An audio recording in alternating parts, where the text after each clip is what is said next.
Sollet Wallet app. The pros, the cons. If you're deep into the Solana ecosystem, you've probably heard of the Sollet Wallet app, one of the original non-custodial wallets built specifically for Solana users. But is it still worth using today?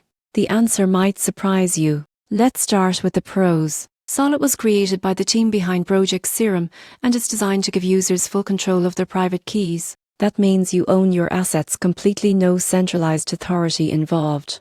It supports old-school tokens, which are Solana-based assets, making it ideal for traders, developers, and investors working within that ecosystem. The wallet also connects directly to decentralized exchanges like Serum DEX, allowing users to swap tokens, provide liquidity, and trade directly from the interface. The simplicity of Sollet is another benefit. It's lightweight, web-based, and doesn't require a lengthy installation. For those who value transparency and control, it's a solid option. However, there are some downsides.